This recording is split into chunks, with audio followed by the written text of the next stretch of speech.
आज हम कुछ पौराणिक कथाओं और शास्त्रों की सहायता से इस बात को समझने की कोशिश करेंगे कि वाकई भविष्य पहले से ही लिखा होता है या फिर हमारे कर्म हैं जो हमारे भविष्य की धारा को सुनिश्चित करते हैं। तो चलिए शुरू करते हैं आज का यह टॉपिक। दोस्तों, कृष्ण कथा में हम देखते हैं कि आकाशवाणी हुई थी कि देवकी का 8वां पुत्र कंस का वध करेगा, लेकिन कंस ने यह बात सुनकर कहा कि वह मेरा वध तो तब करेगा जब मैं उसको उत्पन्न होने दूंगा।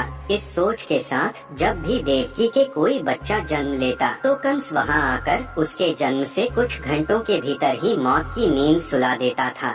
लेकिन जब देवकी के 8वें पुत्र की बारी आई तो विधि विधान के साथ जन्म भी लिया और बाद में कंस का वध भी किया। ऐसा इसलिए हुआ क्योंकि कंस की मृत्यु की भविष्यवाणी हो चुकी थी। साथ ही कंस के जन्म से ही लिख दिया गया था कि उसकी मृत्यु कैसे होगी और किसके हाथों होगी। यही नहीं दोस्तों, इस संसार में जो भी मनुष्य जन्म लेता है उसके बारे में भविष्य पहले से ही लिख दिया जाता है। मनुष्य का जन्म कैसे होगा, कौन सी जगह होगा और उसके जीवन में कौन कौन सी परेशानियां आएंगी, यह सब विधि का विधान है और इसे चाह कर भी नहीं बदला जा सकता। इसके साथ ही आपको यह बता दें कि कई ऐसे पौराणिक शास्त्र एवं ग्रंथ मौजूद हैं जिनमें कई महापुरुषों के भाग्य पहले से ही लिखे होने के प्रमाण मिलते हैं। जैसे हम रामायण में देखते हैं कि यह पहले से ही तय था कि भगवान श्री राम को 14 सालों का वनवास मिलेगा, अर्थात इसके पीछे का कारण भगवान श्री राम के हाथों रावण का वध होना था। इससे आप ही सोचो कि अगर माता कैकेयी मंथरा के बहकावे में ना आती, ना ही श्री राम को माता सीता के साथ वनवास के लिए जाना पड़ता, तो सोचिए रावण का वध श्री राम के हाथों कैसे संभव होगा। यह सब कैसे होना था, यह सब पहले से लिखा जा चुका था, जिससे कि यह सभी के सुमेल से संभव हो पाया। इसी तरह हर एक प्राणी का भाग्य लिखा जा चुका है। हम सब नाटक के छोटे से पात्र हैं जिनका किसी न किसी उद्देश्य के चलते इस संसार में जन्म हुआ है। लेकिन यह बात भी गलत नहीं है कि आपकी किस्मत आपके कर्मों पर आधारित है।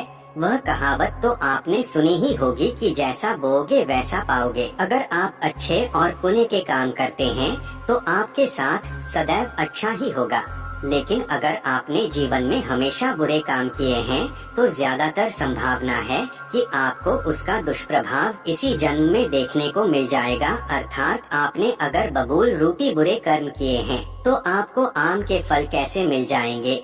इसलिए हमारे शास्त्रों में हमेशा धर्म और पुण्य के कर्म करने की प्रेरणा दी गई है, क्योंकि यही वह रास्ता है जो हमें इस जन्म मरण के चक्कर से बाहर निकाल सकता है। वरना बुरे कर्म करने वालों को तो भगवान के चरणों में भी स्थान नहीं मिलता।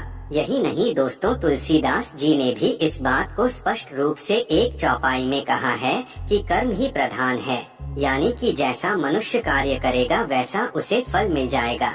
इसी के साथ एक यह बात सामने आती है कि पांडु पुत्र अर्जुन के हाथों कर्ण का वध हुआ था। अर्जुन ने कहा कि माधव मेरे हाथ कांप रहे थे, और ये क्या, आपने मेरे अपने ही श्रेष्ठ का वध मेरे हाथों लिख दिया, ये कैसा भाग्य है। तो इस पे श्री कृष्ण ने कहा, हे पांडु पुत्र, मैं कौन होता हूँ किसी मनुष्य को प्रारब्ध देने वाला, ये तो करनी का फल है। जिस तरह उसने जीवन में कर्म किए उसे उसके फल स्वरूप परिणाम मिल गया। और हाँ, जीवन में किस स्तर पर फूल मिलेंगे या कांटे यह मनुष्य खुद कर्मों के द्वारा तय करता है। श्री कृष्ण ने कहा, तुमने अधर्म के विरोध में स्वर उठाया और धर्म का रास्ता चुना, जबकि कर्ण ने अधर्म का रास्ता। तो ऐसे में मैं क्या कर सकता था, लेकिन फिर भी मैंने उन्हें कई विकल्प दिए, परंतु उसने हर बार दुर्योधन और उसकी मित्रता को आवश्यक समझा। भागवत गीता के इस अध्याय में हमें यह सीखने को मिलता है कि भगवान हमें कुछ अवसर जरूर देता है, जिससे कि हम अपने किए गए बुरे कर्मों का पश्चाताप करके सही राह पर आ सकते हैं। अंत में यही कहना चाहूँगा कि अवश्य ही हमारा भविष्य लिखा जा चुका है, लेकिन कर्मों के आधार पर ही हमें फल मिलता है।